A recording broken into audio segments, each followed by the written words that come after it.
Sebelumnya Assalamualaikum warahmatullahi wabarakatuh. Dan teman-teman, kita akan izin merekam. Jadi kita ada 3 sesi kegiatan. Yang pertama adalah makanan. Makanan utama adalah diskusi. Jadi kita akan diskusi santai sebenarnya, teman-teman sambil nikmatin makanannya. Kami juga akan mempersiapkan makanan penutup, ada ayam cincane. Jadi sembari menunggu itu, kita akan diskusi atau ngobrol santai terkait penjajahan pangan itu gitu. Kalau kalian ngira orang Indonesia itu makanan pokoknya nasi, kalian salah. Karena nasi jadi makanan pokok nasional itu baru di eranya Soeharto. Dan ini menurutku menarik untuk kita kulik lebih jauh. Jadi di sesi skena kali ini, kita bakal ngobrol tentang bagaimana hegemoni nasi itu bisa ngebuka, bisa ngejelasin tentang sosial, budaya, bahkan politik. Dengan 2 pembicara, Romo Rudi dan Bang Yudis. Apa kabarnya Romo, Bang Yudis? Baik-baik. Ya. Baik-baik ya. Perut yang gak baik. Perut yang gak baik. Ya. Kayaknya dijajah. Karena dijajah. Jadi ini salah satu tema diskusi kita juga, gastrokolonialisme. Jadi gastro itu artinya kuliner dan kolonialisme itu ya kolonial itu atau penjajahan kuliner. Tapi sebenarnya kalau ditarik ke bahasa Yunani, gastro itu ya perut. Makanya tadi kan kalau perutnya nggak baik, itu sepertinya yang terjadi hari ini. Tapi di sesi kali ini saya ingin memulainya dengan makanan apa yang menurut Romo atau Bang Yudis itu punya kesan gitu. Ini dari Bang Yudis dulu. Makanan apa yang menjadi kesan ya? Kalau aku kayaknya hampir semua yang terkait ikan ya. Ikan dan sambal. Itu ada makanan favorit. Dan ikannya harus ikan sungai. Ikan sungai? Ikan laut enggak berarti ya? Ikan laut suka tapi nggak begitu. Jadi kalau misalnya kepengen atau kangen terkait makanan tuh pasti ikan sungai dan harus ada sambal-sambalan gitu. Oke. Itu sih. Kalau Romo Rudi? Ya, makanan itu bagian dari sebuah sejarah kebudayaan. Maka pertanyaan ini menjadi beda jawaban kalau dipertanyakan di tempat lain. Ya. Jadi ketika ditanya saat saya di Papua, saya akan menyebut makanan yang khas di situ, Papua. sagu. Nah, kalau pas pertanyaan ini diajukan ketika saya di neraka, jawabannya lain kan? Jawabannya lain. Kalau untuk di Kalimantan Timur yang menarik, endemik karena punya sejarah panjang itu adalah pucuk, singkong, tumbuk, terung pipit, ikan lais. Pucuk jabau itu ya? Ya, itu kalau orang Dayak bilang jabau. Kan? Itu punya sejarah panjang, dan itu sebenarnya proses sebuah kedaulatan. Ikan lais dan terung pipit itu endemik, endemik di Kalimantan. Hijau-hijau kayak ini tai kambing gitu ukurannya. Mungkin tai kambingnya itu. Oke. Ini kan tadi Bang Yudis ada bilang kalau makanan yang berkesan itu ikan, terus juga Romo Rudi tadi singkong yang ditumbuk atau pucuk jabau itu. Kalau orang Kalimantan. Dan aku kira setiap orang itu juga pasti punya makanan yang mereka sukai dan ada cerita di baliknya tadi. Dan ya karena setiap tempat kan punya makanan yang berbeda. Kayak misalnya di Papua mereka makan sagu gitu. Atau misalnya di Jawa bagian tengah misalnya lebih dominan jagung gitu dan lain sebagainya.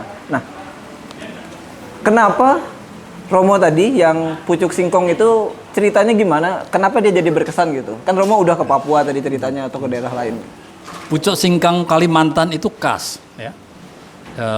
Dan beda dengan pucuk singkong dimanapun berada. Terutama pucuk singkong yang singkongnya itu tidak berbau rezim militer, ya. Ada ceritanya begini, ya. Singkong itu singkong yang endemik yang tumbuh di wilayah-wilayah seluruh Nusantara ini. Itu kemudian dihancurkan oleh singkong-singkong pada rezim Soeharto, ya. Yang ditanam secara massal dan segala macam itu. Yang bibitnya dulu dikenal. Bibitnya udah diatur dari ya, itu yang singkong-singkong kapitalis. Itu tidak enak. Karena singkong yang di Kalimantan, singkong yang dimakan orang Kutai dan kita semua itu daunnya kecil, ya. Dia tidak bergetah, dan rasanya itu dia manis ya. Nah ini bedanya. Maka saya lihat ini memang khas singkong di sini. Nah, dibanding singkong-singkong yang lain. Terutama karena singkong ini tidak menggunakan pestisida. Itu poinnya. Nah itu yang saya mulai mengembrio bahwa sebenarnya perut ini itu juga dijajah ketika makanan-makanan lokal itu dihancurkan. Nah, kemudian nanti dalam perkembangannya yang disebut kapitalisme pangan itu, singkong itu mendapat kasta yang terendah di dalam kuliner kapitalis. Ya. Ya, itu menjadikan ini embrionya saja. Nah, tukang masaknya di sini. Ya. Nah, oleh sebab itu sebenarnya semua tanaman-tanaman itu kan oleh kapitalis dipandang sebagai sebuah komoditas, ya. Tidak dipandang sebagai sebuah makna historik dan kultural. Jadi singkong itu juga dipakai untuk sesaji dalam ritual-ritual itu. Kalau kita orang Dayak, itu kalau buat sesaji para arwah, itu pakai pucuk singkong yang ditanam orang Jawa, enggak datang rohnya. Arwahnya, oh ini lain, ini Iya, lain. dia ini Nggak jadi datang gitu. biarpun dia pakai Grab enggak sampai, dia salah alamat kan. Walaupun Salah sama hijau, alamat. ya. Nah, ini sebenarnya bahwa makanan itu nanti Judit bisa lebih terangkan, itu kaitannya pada historik dan identitas. Dan ini yang penting. Ya ketika di tempat lain memang saya punya makanan-makanan khas ya. Misalnya ketika dengan orang-orang Sasak, saya lebih suka pada pelecing kangkung. Kangkung yang ditanam di ke Sasak, orang-orang Sasak itu berbeda dengan kangkung-kangkung yang lain. Ini yang cuman kangkung ini kan sangat patriarki ya, karena dia kan ya, laki-laki ya. Jadi kita harus cari makanan yang feminisme, ekofeminisme. Ini kangkung sudah kangkung lagi kan. Iya. Ini makanan-makanan patriarki. Oke. Kalau Bang Yudis tadi kan salah satu makanan suka itu ikan-ikan, terutama ikan sungai. Mungkin ada cerita di baliknya. Pasti kan, karena tadi makanan itu kan sebenarnya ekspresi kebudayaan ya. Maksudnya dia memori kolektif yang dibawa turun-temurun dan diwariskan gitu. Karena dari kecil sebenarnya aku tinggal di kampung di daerah Kutai Barat, dan di pinggir sungai gitu, di Kecamatan Penyinggahan. Jadi sangat dekat dengan ikan-ikan sungai karena sumber protein utama kita biasanya memang ikan-ikan yang ditangkap di Sungai Mahakam gitu. Jadi kebanyakan apa yang dikonsumsi adalah ikan-ikan sungai.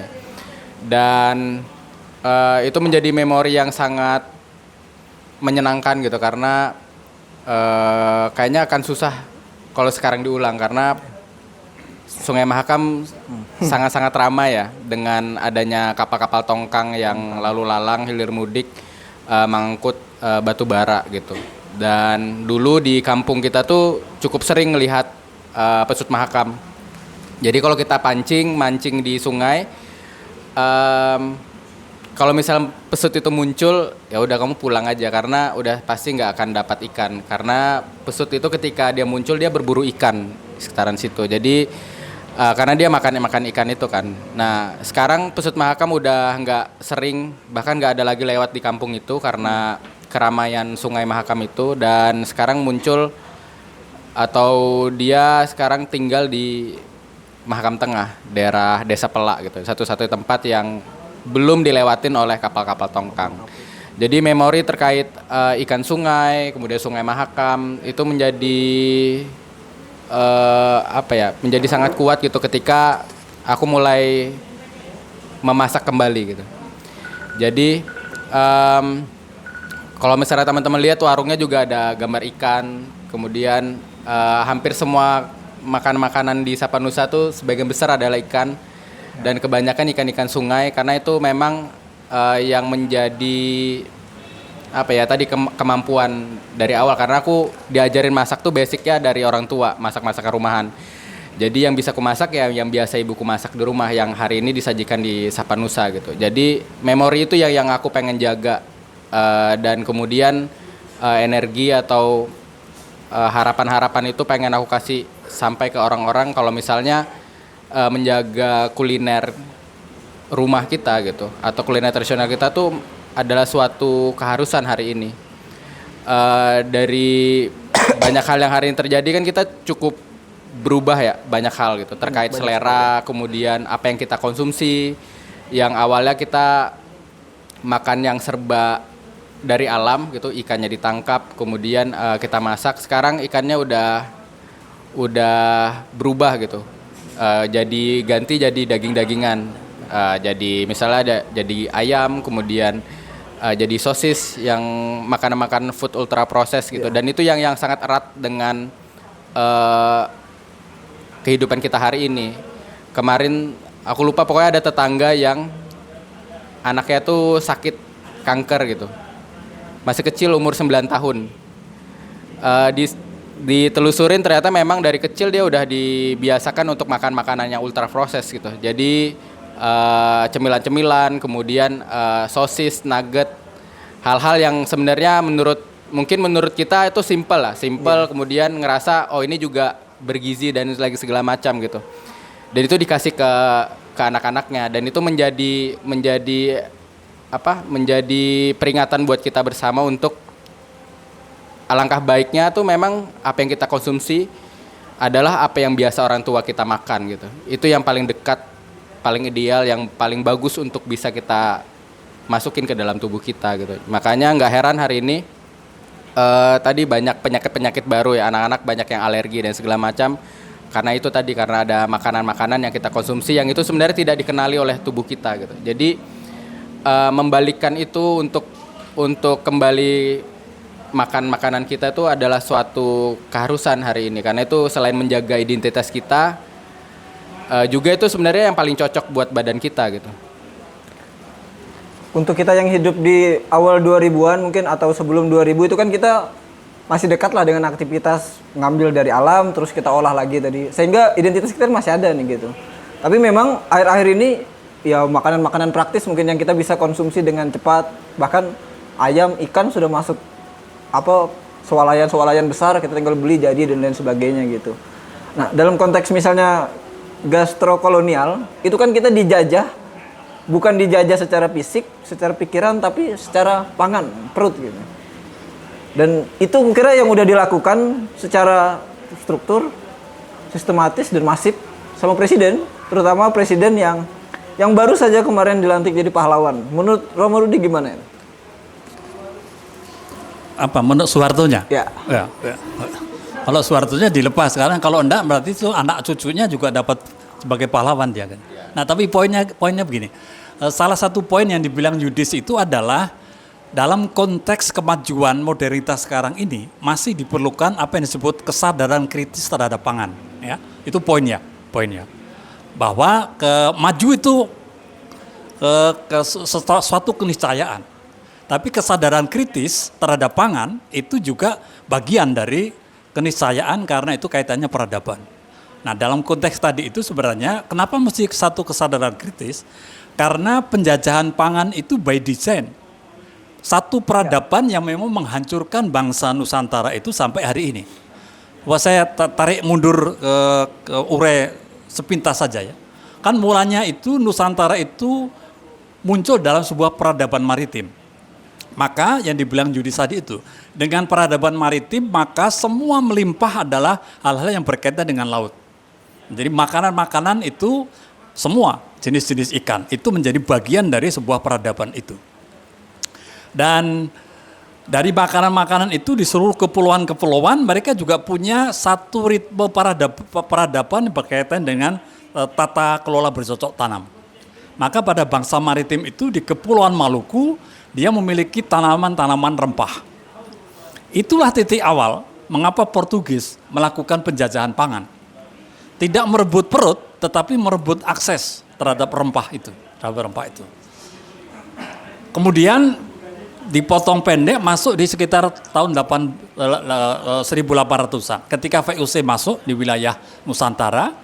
Kemudian apa yang terjadi?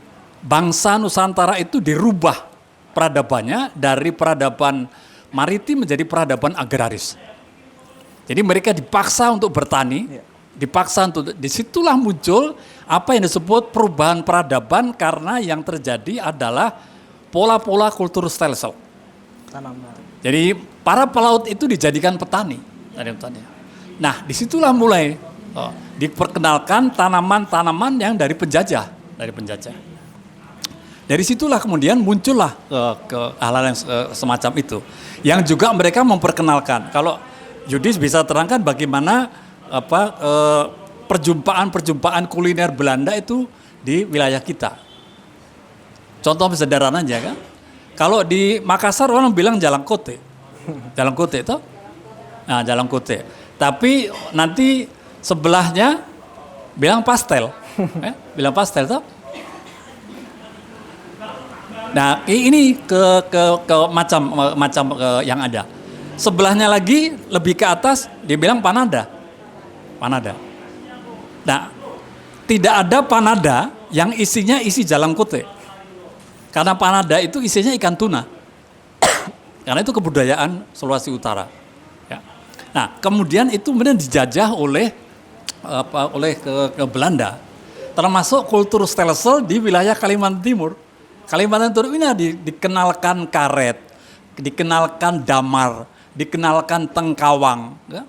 Dan tanaman-tanaman yang dibawa dari Belanda yang konteksnya komoditas, yang dia menghancurkan tanaman-tanaman lokal.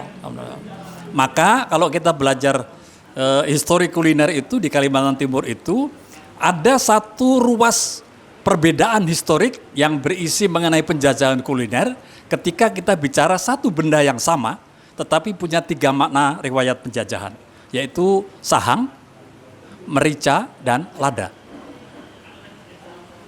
Lada itu rezim Soeharto, Bank Dunia yang mendanai. Tidak ditemukan di dalam riwayat-riwayat itu. Tapi di dalam mantra-mantra orang Pasir, mantra orang Dayak, mantra Kute, kita temukan sahang. Artinya apa? Sahang itu tanaman endemik. Nah, ini penjajahannya ya.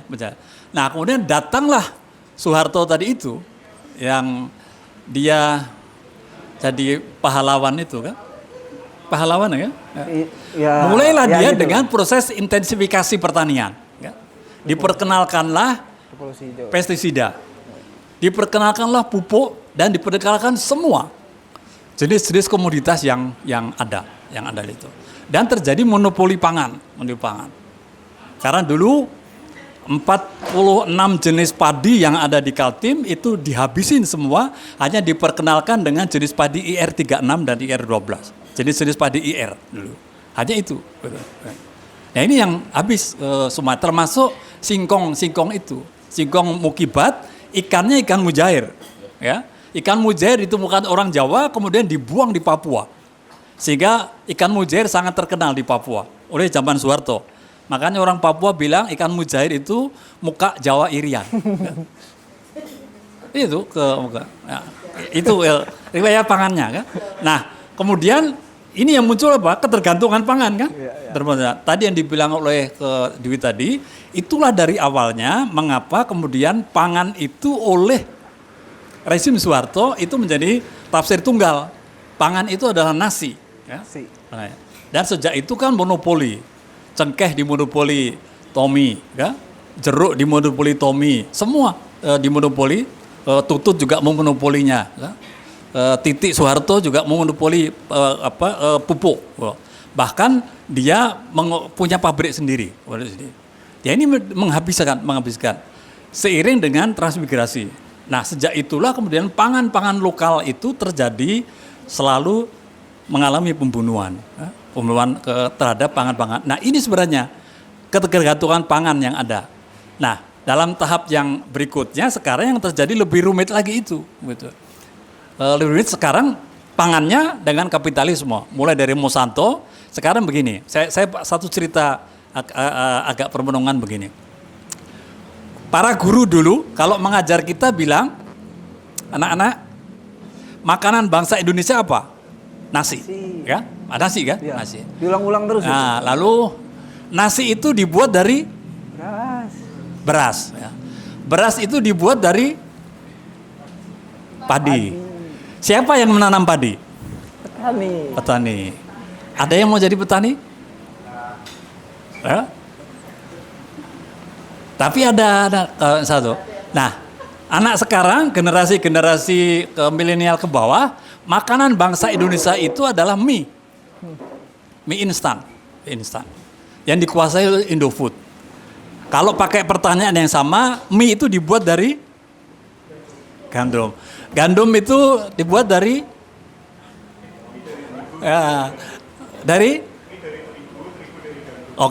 terus gandum dari Ya. Nah, sekarang mulai dari tanamannya, tanahnya, petaninya dikuasai oleh Indofood. Lalu Indofood yang menguasai sampai buruh-buruh kelapa sawit dia memberi makanan anaknya ciki yang terbuat dari tandan kelapa sawit. Jadi anaknya itu memakan keringatnya sendiri. Dan Indofood itu produknya itu lebih dari 46 yang menguasai hajat hidup orang banyak. Ada. Ini contoh yang disebut penjajahan pangan yang ada di situ.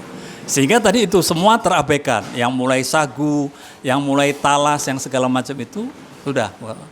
Sekarang nasi pun juga dijajah karena ada nasi yang plastik ya, beras plastik ya, beras plastik. Nah, poinnya begini ya, bangsa Indonesia yang bermula dari bangsa maritim ke agraris, dengan kebesarannya kerajaan-kerajaan agraris itu, lalu pernah memberi contoh kepada orang Vietnam untuk bertani yang baik, ya, bertani yang baik, dan pada akhirnya bangsa maritim yang agraris itu mengimpor padi dari Vietnam, dan pernah padi itu ditukar dengan pesawat terbang Nurtanio. Itu mantapnya. Tapi di luar itu, yang mau saya katakan, menantu yang berbakti adalah menantu yang memberi gelar kepada mertuanya. Ya. Karena apa? Mertuanya sudah memberi gelar kepada istrinya. Ibu Tin itu dikasih gelar oleh istrinya. Nah, sekarang siapa yang memberi gelar para petani sebagai pahlawan?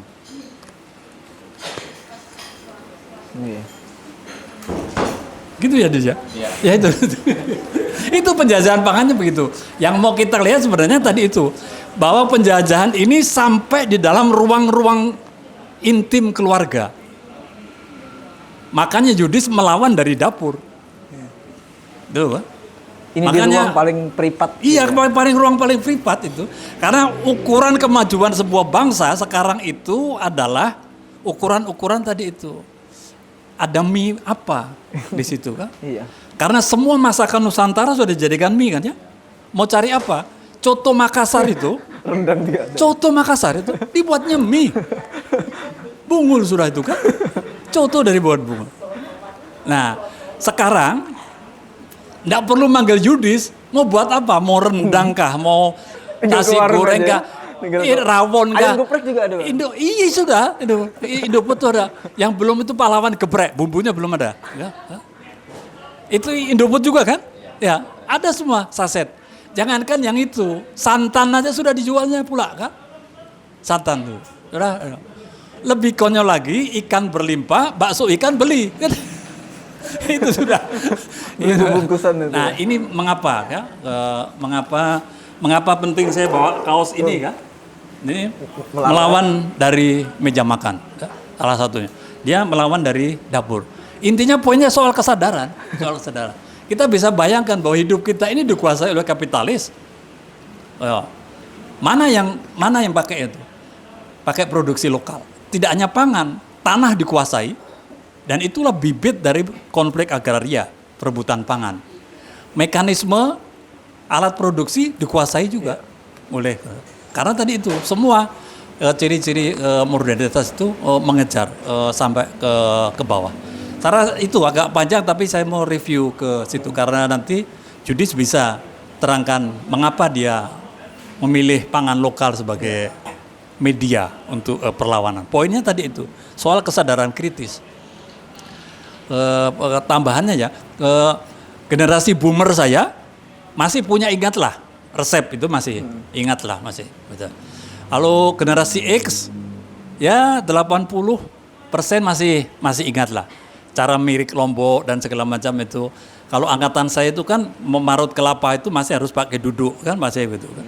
Kadang-kadang kena ini. Nah itu dan itu punya riwayat sendiri termasuk kalau perempuan belum bisa marut kelapa belum bisa dipanggilkan penghulu. Kan? Itu ada kulturalnya.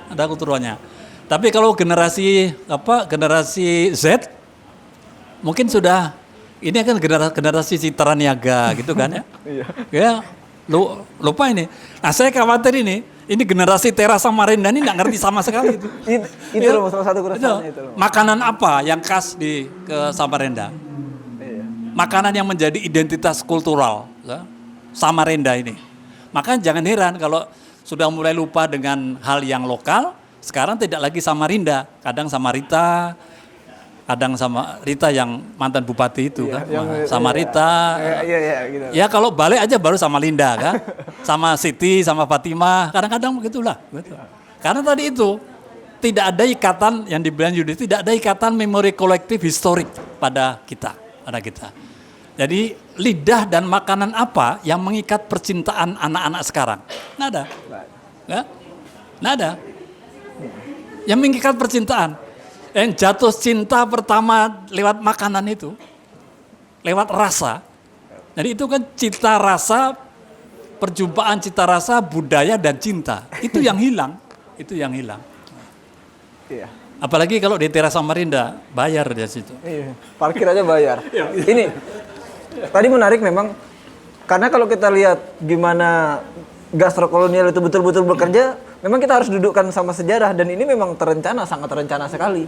Bahkan kalau misalnya teman-teman baca sejarahnya itu, ketika satu desa, satu tempat itu nggak mau pakai padi yang diberikan, itu mereka bakal dikriminalisasi dan betul-betul dikriminalisasi ya, bukan cuman ditarik langsung di tempat gitu dengan pemaksaan, dengan ya militernya dan lain sebagainya. Itu tadi Romo sudah nguraikan tadi tentang sejarahnya. Ya, menarik ke Bang Yudis. Gimana cara ngelawannya dan udah ditunjukkan caranya, mungkin Bang Yudis bisa uraikan. Melawan. Oke. Tadi udah banyak ya, maksudnya dari penjelasan Romo kita udah paham bagaimana kita dihancurkan dari akses kita terhadap pangan kita tuh udah sangat-sangat jauh karena lahannya udah dikuasain sama korporasi. Jadi banyak lahan-lahan kita udah berganti menjadi, terutama di Kalimantan Timur ya, berganti menjadi industri-industri ekstraktif, tambang batu bara, kemudian hutan tanaman industri dan lain segala macam gitu. Dan itu yang membuat makin kesini tuh kita makin krisis terkait identitas kita gitu. Kita kebingungan dengan apa yang menjadi citra di diri kita gitu. Kadang kita juga menjelaskan diri kita tuh bingung, kita ini siapa gitu. Karena seperti kayak Romo pernah bilang tuh, yang kita masukkan dari kecil hingga sekarang tuh adalah sesuatu yang asing buat tubuh kita gitu. Pada akhirnya kita tidak mengenali diri kita. Makanya kata Romo, ya jangan ditanya anak-anak Gen Z, kamu siapa? Dia nggak akan bisa karena itu udah asing semua yang dia masuk gitu.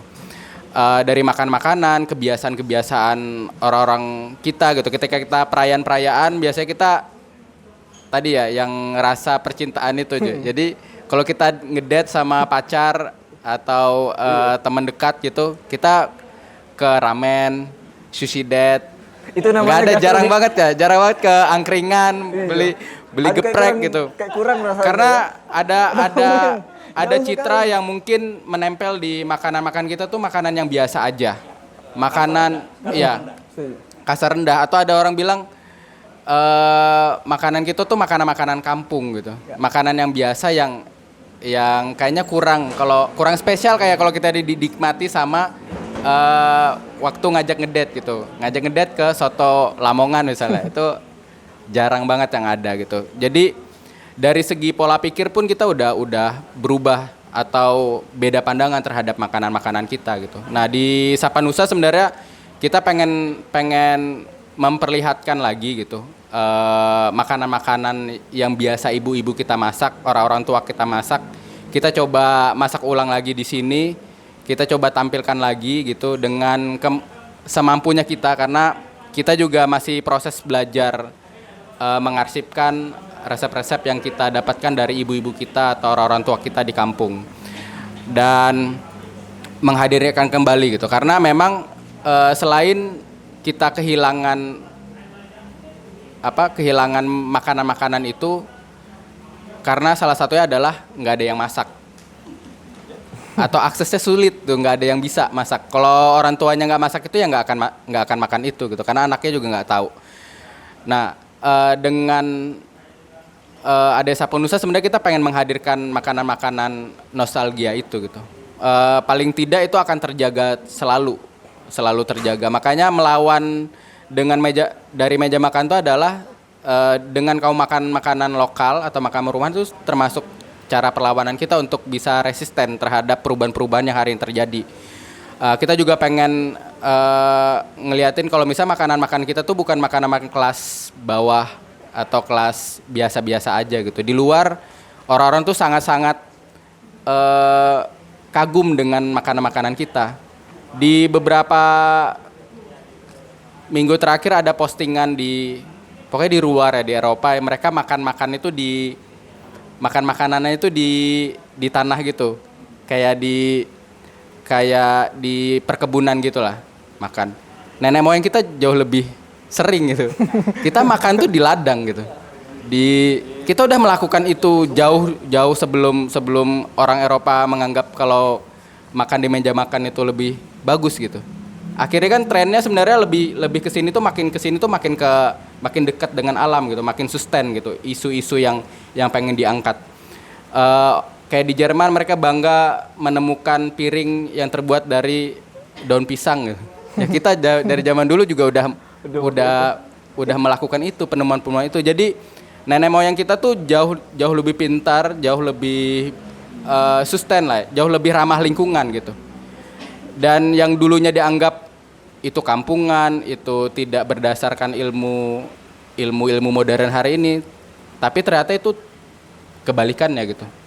Semua orang Eropa tuh malah belajar balik bagaimana proses orang-orang terutama di Asia ya, mereka mempelajari bagaimana orang-orang Asia itu cukup bisa hidup sustain bersama alamnya gitu.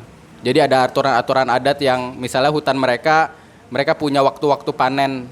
Jadi ketika ada waktu-waktu tertentu gitu mereka untuk panen-panen kayak nangkap ikan atau berburu, itu salah satunya adalah untuk membiarkan agar itu bisa berkembang dulu gitu sebelum kita panen lagi. Jadi hal-hal itu sebenarnya pengetahuan-pengetahuan lokal itu yang pengen kita coba ceritakan ulang ke teman-teman yang mampir ke Sapanusa gitu. Jadi memori kolektif bagaimana proses makanan kita diolah, kemudian bagaimana setiap musimnya kita punya banyak olahan-olahan makanan yang berbeda-beda ya. Di musim-musim paceklik orang-orang tua kita nggak khawatir gitu ketika mereka tidak bisa dapat ikan dan segala macam, karena ikannya udah jadi ikan asin, ikan asap dan segala macam gitu. Yang proteinnya tuh juga masih bisa terjaga gitu. Jadi banyak sekali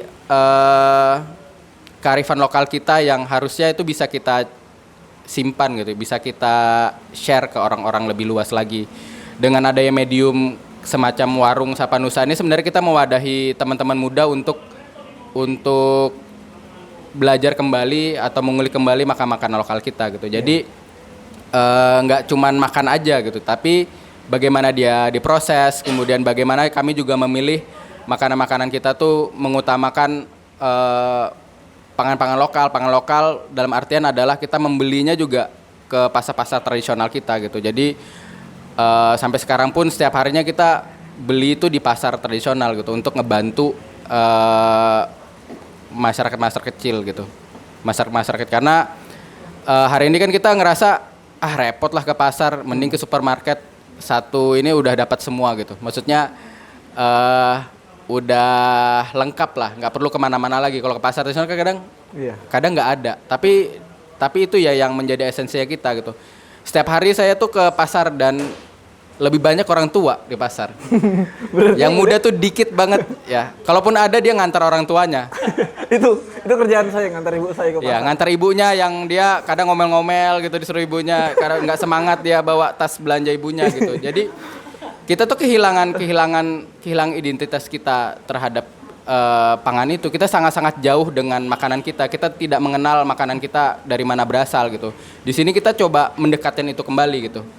Bagaimana makanan itu dibentuk, dari mana dia didapatkan dan segala macam.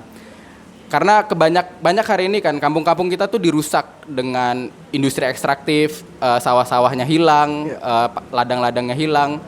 Sementara kita orang kota ngerasa jauh atau nggak merasa kalau itu bagian dari kita, karena ngerasanya ya itu beras itu bisa didapatkan di supermarket, di pasar, padahal beras, sayur-sayuran itu berasal dari kampung semuanya gitu. Kalau kampungnya hancur, otomatis kita juga akan kesulitan untuk dapat itu. Tapi kita tidak punya rasa itu gitu, rasa kolektif terkait kebersamaan bagaimana makanan itu dibentuk karena saking jauhnya kita. Makanya hari ini kenapa kita mencoba untuk mengulik atau untuk lebih dekat lagi terhadap makanan kita adalah karena itu gitu. Karena kita juga pengen ada solidaritas itu muncul. Ketika misalnya di L2 itu dihancurkan, otomatis padi-padi atau beras-beras lokal kita juga banyak kehilangan itu gitu. Dan kita harusnya marah. Orang-orang kota itu harusnya marah gitu. Karena kampungnya dirusak. Bukan cuma orang kampung yang kena gitu, tapi kita juga kena. Tapi di era ini gitu, kapitalisme global itu memisahkan itu. Seolah-olah kita gampang lah bisa dapat itu.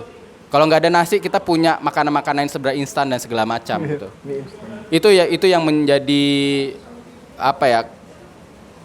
Yang menjadi kesulitan nanti di masa mendatang ketika kita semua nih kehilangan pengetahuan yang sudah diwariskan oleh orang-orang tua kita gitu. Makanya hari ini semoga kita tuh bisa menjadi salah satu tempat yang bisa banyak menginspirasi orang-orang gitu. Maksudnya mengajak atau bersama-sama untuk kembali memakan makanan lokal, kembali untuk memasak lagi di rumah karena memasak pun itu menjadi sebuah perlawanan karena ya memasak otomatis kamu akan mengingat apa yang diajarkan oleh orang tua kita gitu, atau kita yang belajar ulang gitu.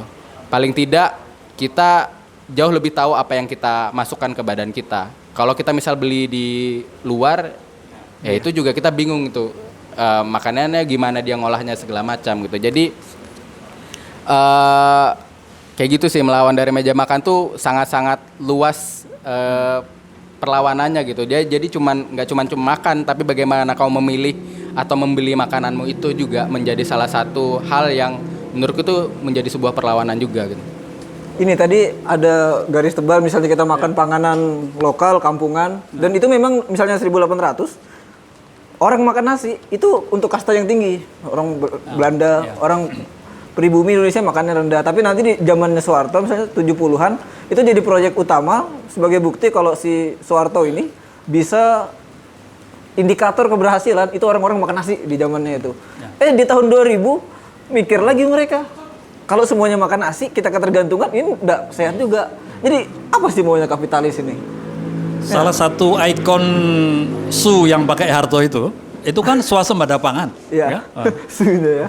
Nah, swasembada pangan itu sebenarnya di belakangnya siapa? Monsanto. Itu kapitalis besar Amerika dan segala macam itu. Tapi saya mau tambahkan satu yang lolos dari amatan kita. Saya ingat Yudis tadi itu. Kapitalisme itu menjajahnya tidak hanya pada pangan, tetapi juga pada cara makan dan cara menyajikan makanan. Itu dihancurkan. Kapitalisme itu mensyaratkan secara arsitektur rumah itu harus ada ruang makan. Itu awal pertama bangsa Nusantara itu dijajah dalam vernakular. Ruang makan bagi kita orang-orang Bahari ya dimanapun kita berdiri, ruang makan. Dan dia dapur itu juga tidak selalu di dalam rumah, karena hidup ini kan dalam suatu dinamika semesta. Tapi kemudian disetelkan. Celaka lagi, cara makannya pun kita diatur oleh kapitalis. Ukurannya sopan dan tidak sopan, dan dididik pula. Saya dulu akibat didikan orang tua saya di situ. Ada cara makan yang sopan dan ada cara yang makan yang tidak sopan. Kan begitu kan? Pertama-tama diperkenalkan piring. Piring harus dari porselen dan segala macam. Diperkenalkan sendok. Saya masih ingat betul itu orang-orang di Mahakam Siana itu. Biar dia kuah enggak perlu pakai sendok. Begini langsung. Ya? Nah, tapi itu enggak sopan, apalagi perempuan. Ini etika feminismenya di situ. Jadi kapitalis itu mengukur semua itu. Sampai menantunya Soeharto itu bilang, mereka itu keracunan makan itu karena dia makan pakai tangan. Nggak pakai sendok. Itu mertua sama menantu sama bungul. Kemarin Fadlizon bungul, sekarang Soeharto sama menantu. Iya, itu jelas bungul ya. Karena apa? Bangsa kita itu dulu itu makannya pakai jari ini. Bekacak gitu. Iya. mau kena cacing pita kah cacing pengguntingan, cacing pita sama pengguntingan disambung. Cacing pengguntingan pita itu Soeharto juga. Peresmian. Ya, harusnya. Ini mereka ada mereka punya mekanisme tadi bahwa di dalam tanaman pangan itu ada mekanisme tanaman mana yang bisa dijadikan obat sehingga dia, ya. Yudis tahu resepnya. Di Mustika Rasa disebutkan juga ada resepnya. Mengapa banyak makanan itu menggunakan jahe dan lengkuas? Karena dia punya faktor untuk menghancurkan hal-hal yang bersifat negatif itu. Itu poinnya, kan? Sampai karena maka sekarang rumah kita harus ada meja makan. Ya. Jadi kalau makan tidak di meja makan itu adalah cara makan orang yang tidak berakhlak, kan? Iya. Lalu harus ditata baik-baik, ada tapak mejanya lagi, lebih rumit lagi. Makan itu 3 kali sehari. Ini yang atur rezim juga. Perut kita diatur rezim. Itu gastrokolonialismenya di situ. Ya itu sampai ke situ, penguasaannya sampai ke situ. Itulah munculnya mengapa makanan-makanan instan tadi itu. Karena mereka tahu orang-orang Bahari dia berladang jauh dari kampung, kalau pulang kampung dia harus masak, ya bukan yang langsung bisa dimakan yang ada. Dan sekarang semakin lagi itu tidak ada alternatif karena mau masak makanannya pun itu nggak bisa lagi pakai kayu bakar. Dulu kayu bakar dibunuh minyak tanah sekarang dibunuh gas. Tapi sekarang bagaimana kita mau masak kalau di Uluriam itu gas itu harganya 250.000. Yang 3 gas melon itu kan. 200. Nah ini nanti kalau gas habis, masak pakai apa? Kembali lagi kan? Kembali lagi. Nah ini menariknya. Poin lagi satu tambahan, kapitalisme yang gila ini, makanan-makanan lokal yang dibilang Yudis itu, ketika dia ditempatkan di tempat terhormat oleh kapitalis, itu di hotel, ya, di rumah makan besar, dengan itu diganti namanya, mahal harganya, itu, sama-sama pisang goreng, ya, ganti nama di hotel Swiss Bell beda, peler kambing itu juga mahal harganya kalau dia ya, kan ada kan? Nah, itu dikuasai itu berubah lagi namanya. Tapi dia itu dari atas nama makanan lokal dikuasai oleh kelompok kapitalis. Nah, maksud saya sebenarnya kami dua sepakatnya gini kan. Inilah yang perlu satu kesadaran.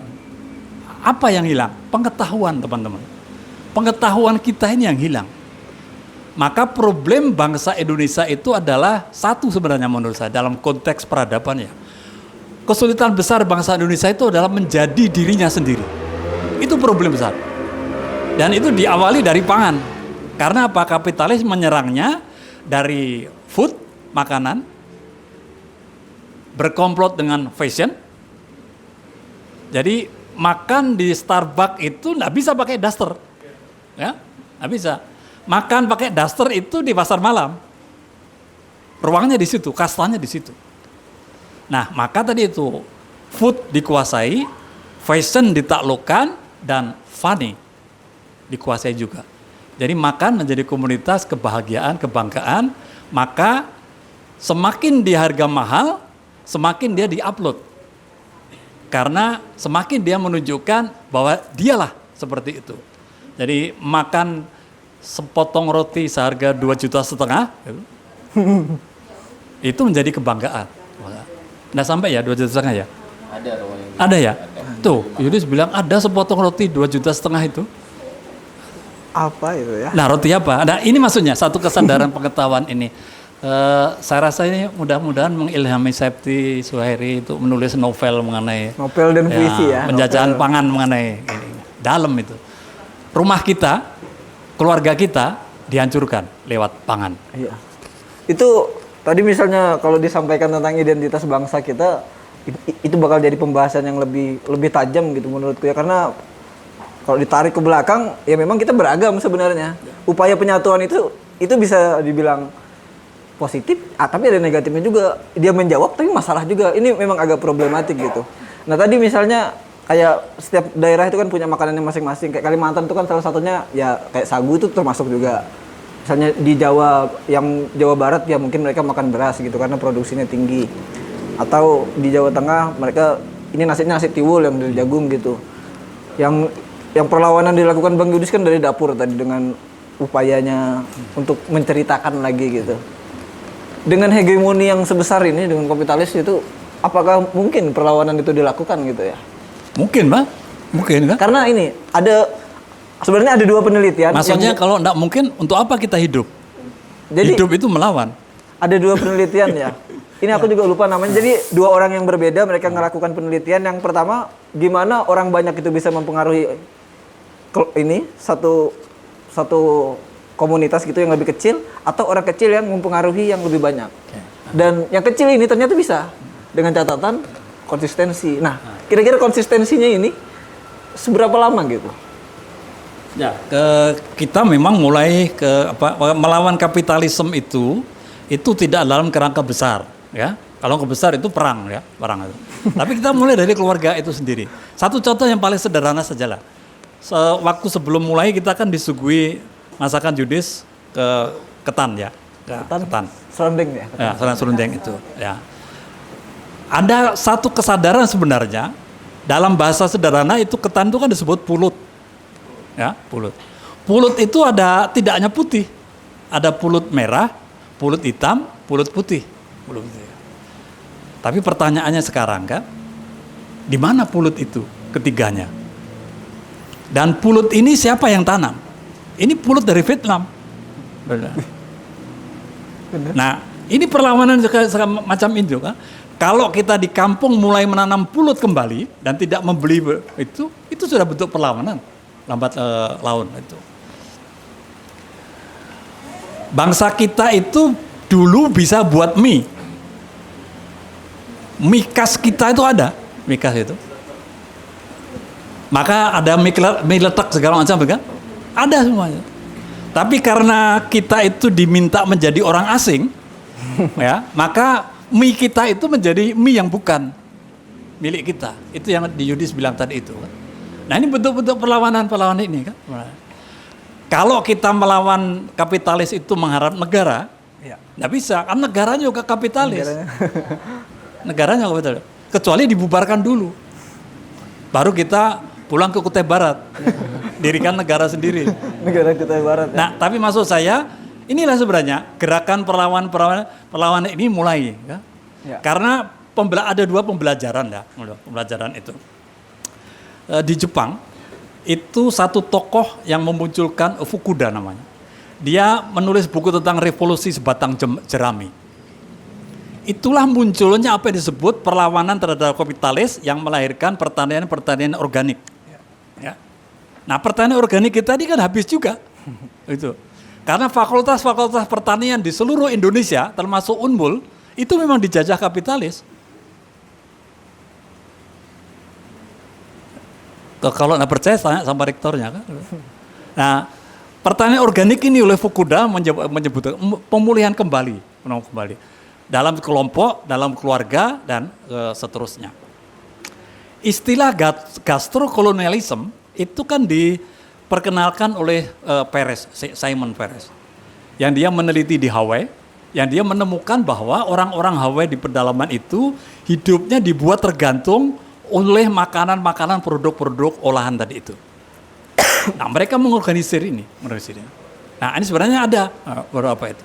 Untuk di Indonesia di beberapa tempat ada. Teman-teman yang lewat perlawanan pertanian organik itu muncul ada.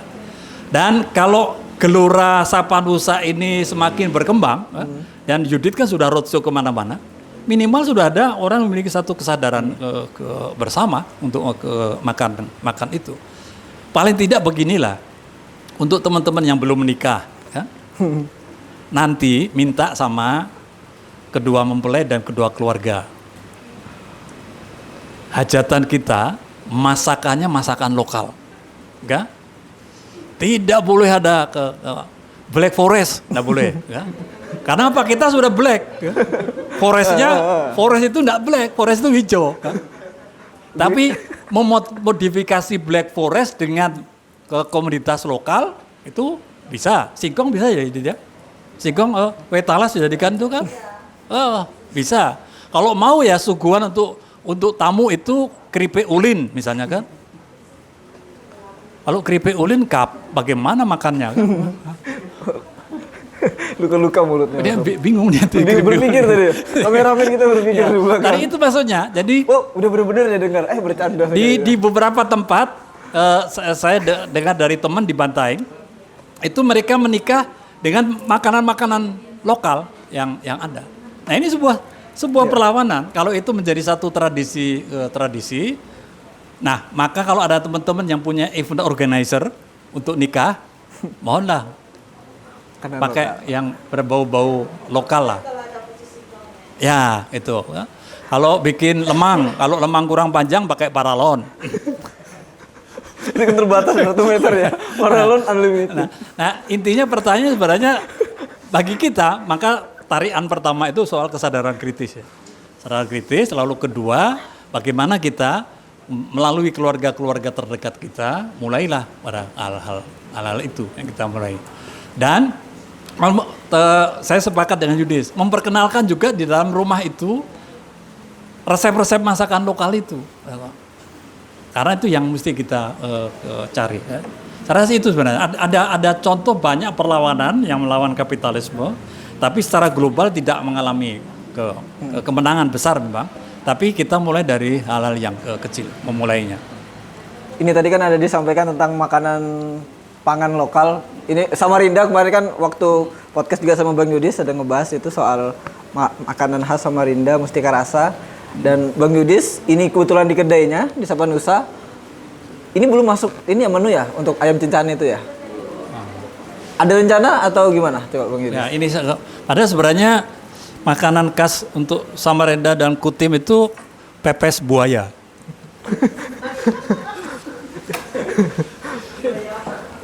Buaya itu bagus dimakan itu. Ya, Bang Yudis. Banyak yang nanya kan terkait terutama orang-orang luar atau bahkan kita sebagai orang Samarinda pun kadang kebingungan bagaimana kita mendeskripsikan kota ini gitu. Tapi karena memang dari awal kota ini adalah kota pertemuan gitu. Melting pot, orang-orang yang datang mengadu nasibnya dan tinggal di kota Samarinda, dan itu menjadi hal yang menjadi keunikan tersendiri gitu. Kalau kata orang nasi kuning kan itu dari Banjar. Iya. Tapi nasi kuning masih yang pakai bumbu habang itu beda rasanya di Banjar dengan di Samarinda. Bumbu merah atau bumbu habangnya itu disesuaikan sama lidah etnisnya orang-orang Samarinda. Dia tidak begitu manis. Kalau misal teman-teman makan di Banjar, yang makanan asli itu lebih manis, atau penjual-penjual yang memang asli Banjar biasanya nasi kuningnya jauh lebih manis. Sementara beberapa tempat-tempat di Samarinda yang cukup terkenal yang menjual nasi kuning itu bukan orang Banjar yang masak. Tuh. Karena dia mampu untuk membuat bagaimana nasi kuning atau cita rasa itu disesuaikan lagi dengan selera orang-orang Samarinda. Jadi walaupun dia sama penyebutannya, tapi proses bagaimana dia tuh berkembang menjadi sebuah menu atau makanan yang dikonsumsi oleh warga Samarinda itu juga berubah ternyata dari segi selera gitu. Jadi memang kita mungkin akan kesulitan kayak jadi apa dong makanan kita gitu. Tapi beberapa pengamatan saya tuh salah satunya sebenarnya kerupuk mihun. Ya. Kerupuk mihun itu yang sebenarnya cukup bisa menjadi salah satu makanan kita gitu. Itu lahir dari akulturasi keragaman dari warga Samarinda itu gitu. Bagaimana kita makan mihun pakai kerupuk gitu, pakai sambal petis, dan itu kan semua tuh akulturasi dari Jawa, dari Kutai dan segala macam gitu. Jadi banyak hal yang menjadikan panganan itu ada, dan itu dijual di kantin-kantin sekolah kita gitu. Dan itu masih. Mungkin kalau misalnya ditanya anak-anak Samarinda, kita mengingat memori itu gitu. Kerupuk mihun tuh menjadi makanan sini gitu. Dan harusnya itu bisa dilihat oleh Pemkot kan, karena kemarin Pemkot mengajukannya beda tuh, mengajukan makanan khas Samarinda gitu. Jadi harusnya kerupuk mihun tuh bisa menjadi salah satu ikonnya kota Samarinda, dan itu nggak akan ditemukan di luar atau daerah. Bahkan Balikpapan pun ketika mereka jual kerupuk mihun, mereka kerupuk mihun Samarinda. Mereka bilang gitu. Jadi ya memang belum apa ya, maksudnya kita tidak menjadi yang benar-benar khas, tapi kita tuh sebenarnya Samarinda menciptakan sesuatu yang baru juga. Salah satu adalah kerupuk mihun, salah satu adalah nasi kuning yang sebenarnya itu sangat-sangat diterima hampir seluruh lidah orang-orang luar gitu. Jadi nasi kuning Samarinda itu sangat-sangat digemari sama orang-orang ketika datang ke sini gitu. Berbanding terbalik sebenarnya dengan rasa yang asli gitu. Yang cenderung jauh lebih manis, dan itu yang membuat kenapa Samarinda itu menjadi unik gitu, karena ada pertemuan beragam banyak suku yang berkumpul di dalamnya gitu. Jadi bahkan aku ngerasa kita tuh sangat-sangat Indonesia gitu. Orang Samarinda tuh nggak akan pernah bisa kaget ketika berada di luar, karena kita bisa makan apapun. Samarinda udah terbiasa menemukan makanan itu gitu. Makan segala. Iya, makan segalanya. Beda terbalik kalau misalnya ada orang mana gitu datang, dia agak susah tuh menyesuaikan lidahnya karena terlalu berempah nih rasanya dan segala macam. Tapi kalau Samarinda enggak, kita makanan tuh sangat-sangat menerima gitu. Mau ditaruh dimanapun kayaknya kita akan bisa survive gitu dengan makanan-makanan yang disajikan orang luar.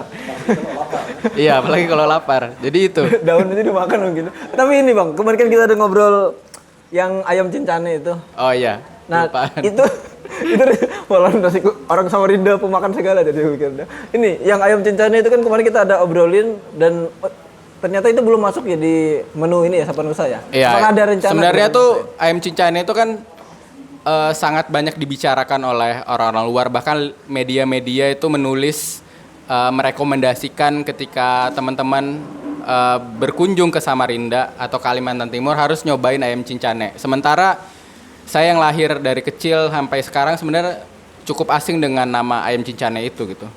Terus ada yang menyajikan pun juga sangat jarang. Maksudnya kalau misalnya kita ke warung-warung yang cukup lama ya, legend itu nggak ada sajian itu. Ayam cincane itu nggak ada di sajian itu gitu. Dan ternyata ditelusurin lebih lanjut, ternyata di bukunya Mustika Rasa itu ada resep ayam cincane asal Samarinda. Tapi kita ya tadi ya terputus dengan siapa yang membuat resep itu gitu. Di tahun 2023 teman-teman ada mengadakan kegiatan gitu namanya Pekan Kebudayaan Nasional. Ada satu kuratorial yang memang membahas atau mengulik terkait Mustika Rasa itu, namanya Kenduri Rasa. Teman-teman Kenduri Rasa itu keliling ke Indonesia untuk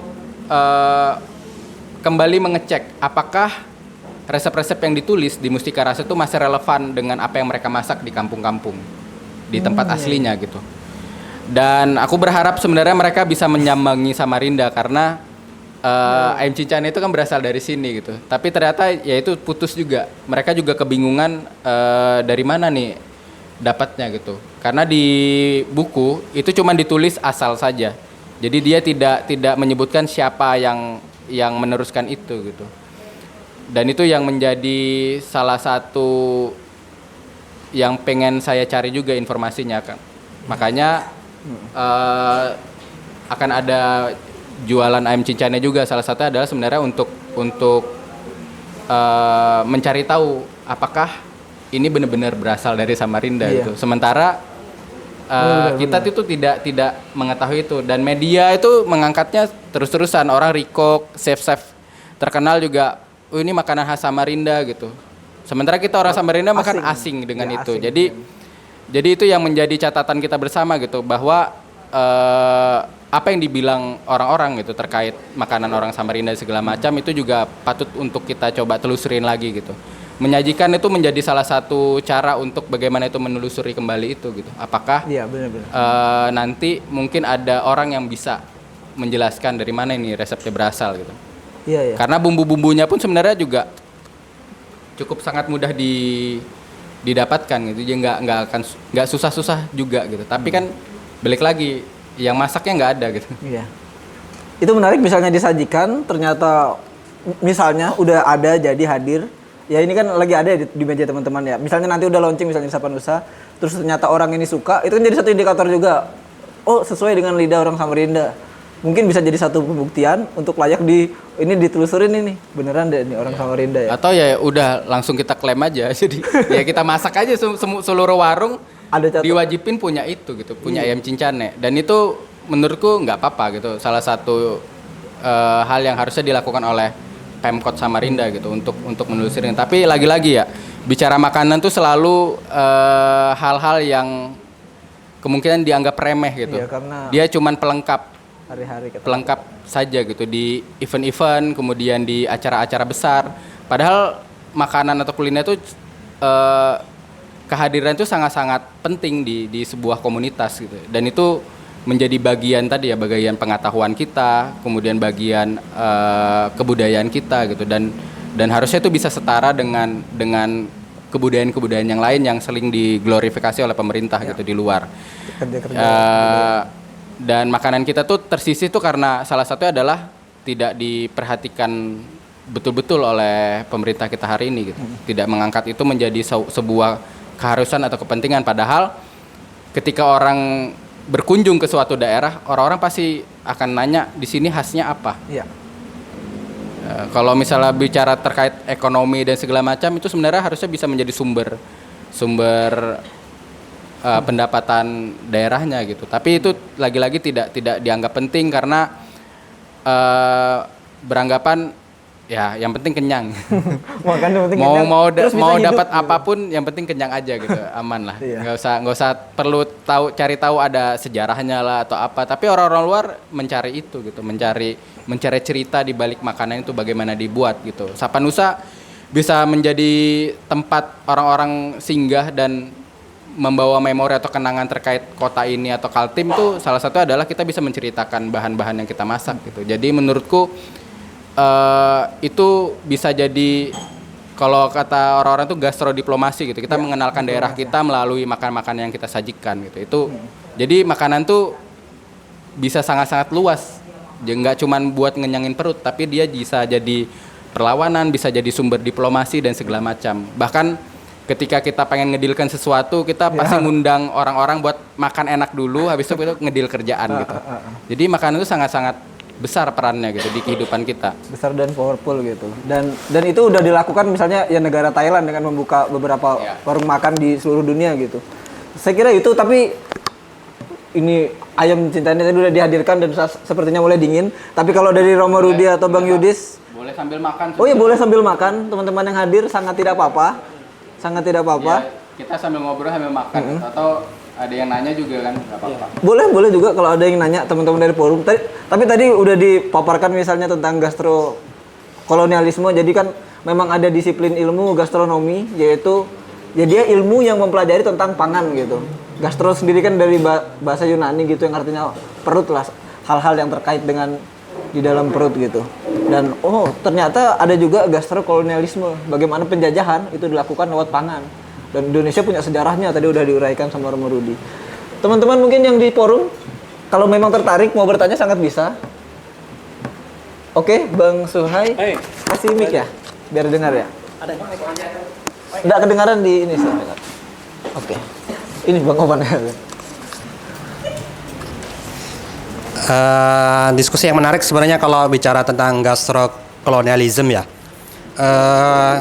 Mungkin aku lebih butuh cerita soal banyak hal tentang Samarinda. Walaupun aku kelahiran di sini, tapi aku cukup berjarak selama 10 tahun. Jadi aku kayak mesti meraba-raba apa sih yang kemudian jadi yang tentang kota ini selain dia sebagai pertemuan sebenarnya. Salah satu efek dari swasembada beras sebenarnya ya yang jadi proyek besar dari Soeharto ini kan sebenarnya mematikan benih lokal. Nah, benih-benih lokal mungkin perlu diralat terkait ini tentang beras ya. Sebenarnya dalam masyarakat kita beras itu bukan menjadi suatu yang jauh gitu loh.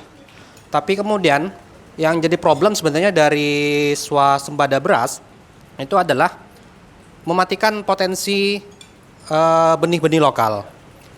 Itu yang sering terjadi. Karena misalkan orang Dayak pun yang ditanam adalah padi gunung nyebutnya ya kalau nggak salah. Yang ditanam di ladang-ladang itu pun yang seringkali bisa panennya cuma setahun sekali bahkan. Nah, bagaimana mungkin lebih ini ya, mungkin perspektifnya Romo terkait itu dan juga bagaimana sih pengalaman Yudis sejauh ini ngelihat selain ini ya beras-beras yang beredar yang impor dari Jawa misalkan, apakah di pasar-pasar itu masih ada yang terkait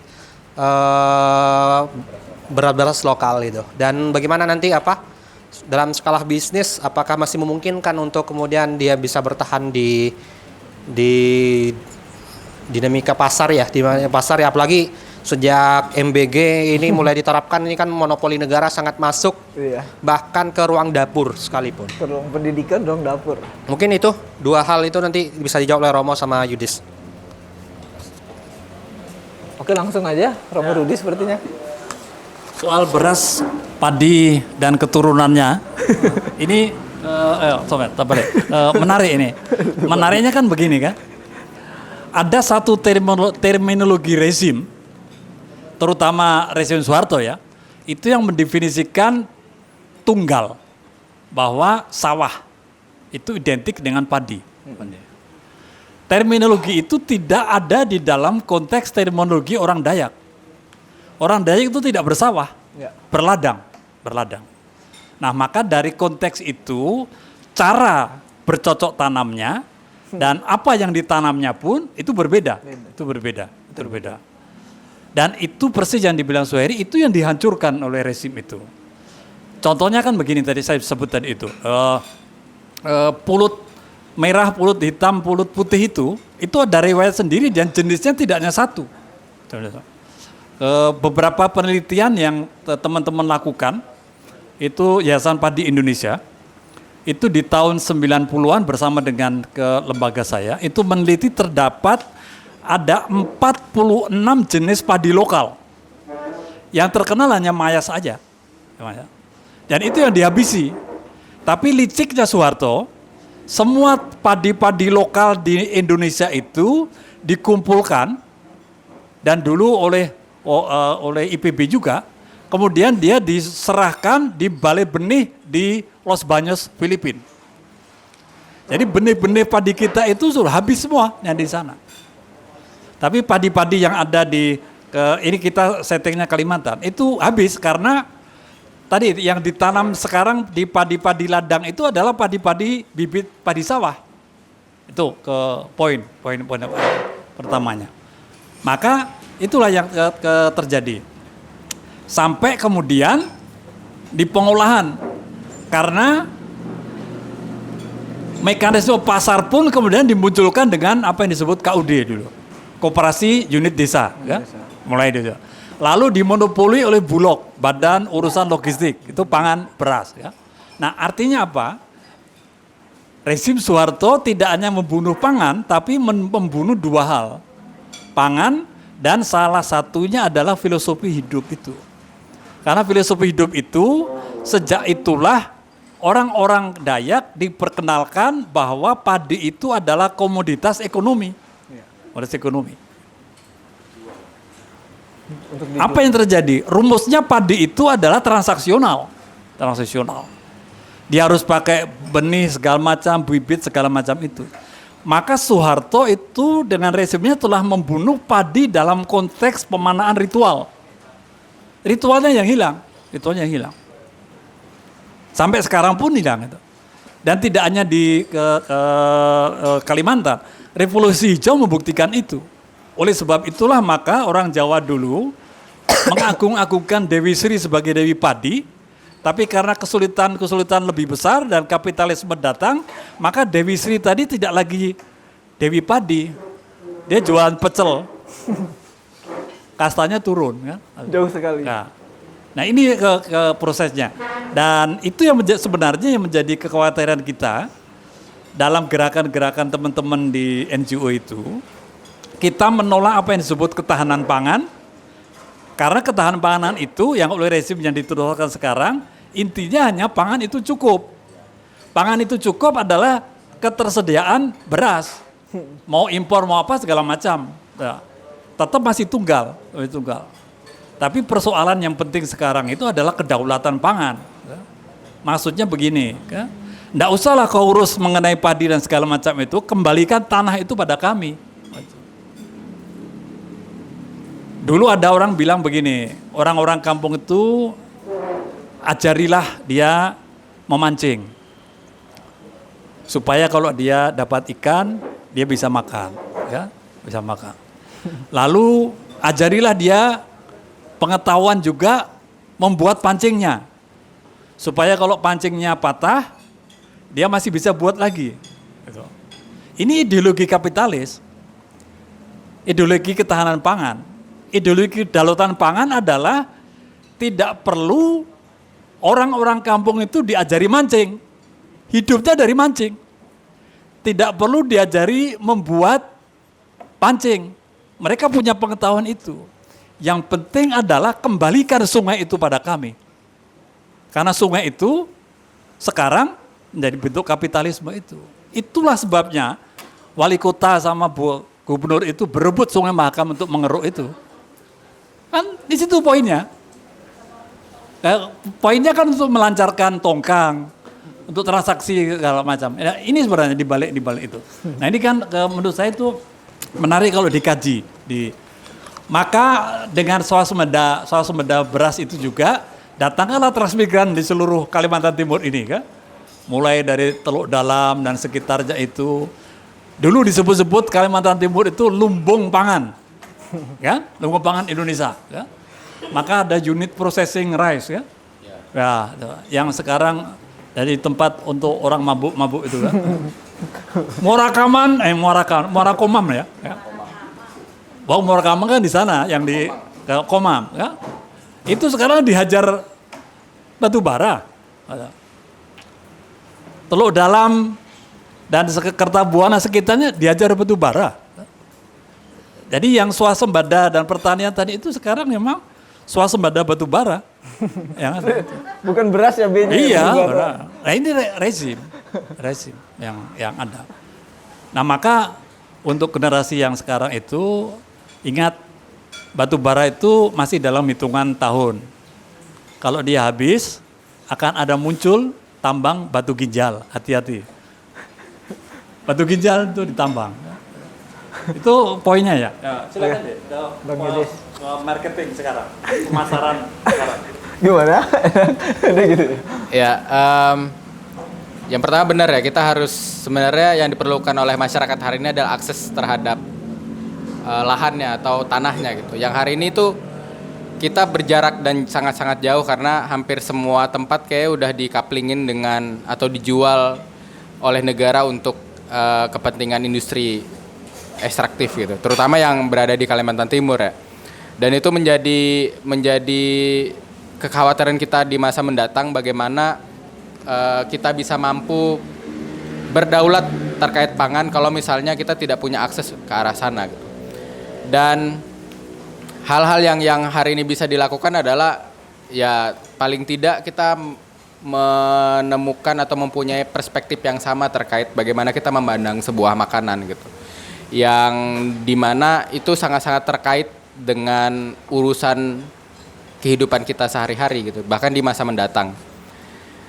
Kalau misalnya bicara terkait beras gitu ya benar gitu, di kampung-kampung sebenarnya beras itu bukan sebuah komoditi yang dijual gitu, tapi dia memang bahkan setiap keluarga itu punya ladang, punya kemampuan untuk memproduksi pangannya sendiri. Kita itu sangat-sangat mandiri di zaman orang-orang tua kita gitu. Setiap keluarga tuh punya ladang masing-masing dan proses bagaimana dia nugal itu ada lumbung pangan sendiri. Proses nugal itu biasanya bergantian dengan tetangga gitu, bersebelahan. Jadi ada semangat kolektif bersama untuk saling bantu itu gitu. Dan itu hilang gitu. Hilang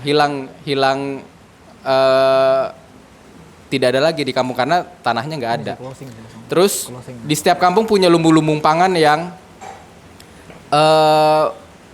ketika beras itu dijual itu adalah beras yang hasil panen musim lalu. Jadi masuk dulu yang musim tanam sekarang, ada sisa yang musim lalu itu baru boleh dijual. Kelebihannya. Tapi kebiasaan kita memang tidak menjual itu dan itu dianggap mungkin oleh negara hari ini orang-orang kampung itu adalah orang-orang miskin yang enggak, karena dihitungnya adalah uang ya, bagaimana dia memperoleh, padahal tanpa uang pun mereka bisa hidup karena mereka bisa minum dari air sungai mereka yang bersih, mereka memenuhi proteinnya dari ikan-ikan sungai yang ada gitu, atau butuh pengobatan yang ada hutan-hutannya yang masih mereka bisa panen gitu. Jadi tidak mengeluarkan 1% pun ketika alamnya terjaga mereka tetap bisa hidup. Tapi negara melihat itu sebuah kemunduran atau hal yang harus dibantu gitu. Masuklah industri-industri ekstraktif tadi ke kampung-kampung yang bilang ini akan mengajak orang-orang kampung untuk bisa dapat pekerjaan yang layak. Dan hari ini lihat gitu, gaji mereka hanya cukup untuk makan. Sama aja sebenarnya. Cuman beda bentuk aja. Dulu mungkin mereka nggak punya uang ya, nggak punya pendapatan bulanan yang tetap. Tapi semua kebutuhan itu disediakan oleh alam yang bagus, yang asri. Tapi hari ini nggak bisa lagi gitu. Air beli, ikan beli, semua beli gitu. Jadi gajinya cukup untuk buat beli makan aja. Jadi sama gitu. Dan itu sangat-sangat ironis gitu ketika melihat kampung-kampung kita dihancurkan, bagaimana pengetahuan kolektif kita hilang, kebudayaan-kebudayaan kita tergerus gitu. Dan beras-beras kita tuh cukup terkenal di luar. Salah satu yang paling terkenal tuh beras Adan dari Krayan. Jadi satu-satunya beras yang dimakan oleh sultan-sultan Brunei atau orang-orang kaya di Malaysia, karena lebih banyak orang Malaysia sama orang Brunei yang konsumsi itu. Bahkan mereka punya heli sendiri untuk ngambil beras-beras itu di kampung-kampung Krayan gitu. Jadi bahkan kita pun nggak mendapatkan beras itu gitu. Itu udah dikonsumsi orang-orang luar. Dan salah satu yang kenapa itu bisa menjadi ciri khas adalah ya beras itu ternyata padi Adan itu cuma bisa tumbuh di Krayan, di pegunungan Krayan itu. Kalau itu ditanam di Malaysia atau di Brunei itu nggak akan bisa sama rasanya gitu. Jadi dia sangat-sangat bergantung dengan alam yang baik gitu di proses pembudidayaan mereka. Dan di pasar-pasar ya paling sering memang padi mayas yang sering dijual oleh petani kita. Mungkin cuman padi itu yang masih bisa diselamatkan ya, yang masih banyak yang nanam benih-benihnya setelah kita kehilangan banyak benih terkait program-program pemerintah yang pada saat itu masuk gitu. Tapi masih ada dan cuma beberapa aja di pasar saya punya langganan untuk beli beras itu gitu, beras-beras mayas dan segala macam. Walaupun memang terbatas ya persediaannya gitu, karena dia juga bagi atau ada orang yang beli. Jadi dia cuman bawa di pasar dan itu tidak menentu, cuman 5 kilo. Itu pun kadang udah ada yang booking gitu. Kadang kita cuma dapat sekilo aja gitu. Tapi hal-hal kecil kayak gitu tuh tetap terus bisa dilakukan gitu untuk membeli, kemudian nanti untuk disajikan kembali tuh menjadi bagian terpenting untuk salah satu untuk ngejaga bagaimana mereka bisa survive dan terus menanam karena ada yang beli. Walaupun memang harganya lebih mahal gitu. Lebih mahal sedikit lah ya. Yang biasa 18.000 bisa jadi 20.000 gitu per kilonya. Gitu. Jadi masih bisa didapatkan beras-beras itu. Jadi tidak, yang penting tadi ya, yang penting sebenarnya ke pasar tradisional. Tapi kalau misalnya ke minimarket atau supermarket ya akan sangat susah untuk nyari padi-padi lokal kita gitu. Karena semua yang kita konsumsi hari ini tuh sama gitu, IR semua gitu. Yang diproduksi secara massal. Oke. Itu jawaban tadi dari pertanyaan dan masih banyak lagi tentunya tentang gastrokolonialisme ini sendiri. Tadi gastronomi itu dilakukan negara atau bahkan ya kayak jelasin Romo tadi untuk ngedapatin hati wanita juga ada diplomasi lewat makan gitu kan, cari tempat makan yang ada memori gitu di dalamnya gitu. Dan masih banyak kayak gastro diplomasi yang dilakukan Thailand tadi saya bilang, atau Korea. Teman-teman yang suka nonton Korea pasti nggak ada satu scene yang mereka itu nggak makan dengan kayak orang kelaparan gitu makannya gitu. Itu juga salah satu gastro diplomasi yang dilakuin, kimchi lewat kimbapnya dan lain sebagainya. Itu yang dilakukan gitu. Nah, Indonesia hari ini melakukan itu juga. Tentu dengan caranya yang berbeda gitu, dengan caranya sendiri. Mungkin itu di sesi skena kali ini. Teman-teman udah makan dan kayaknya kita juga mau makan ya Romo ya. Bang Yudis juga. Tadi juga udah disampaikan Bang Yudis bakal launching atau menghadirkan ayam cincaninya di Sapanusa. Jadi kalau ke Samarinda mau cari ayam cincani, OTW-nya ke sini ya. Iya. Oke, mungkin itu. Selanjutnya pasti akan ada podcast yang lain dan pembicaraan yang lain. Cuman untuk ini kita cukupkan. Sekian. Oke. Sudah? Oke. Oke. Bro. Saatnya kita makan. Panjang bro ya. Topi jam bro sepertinya.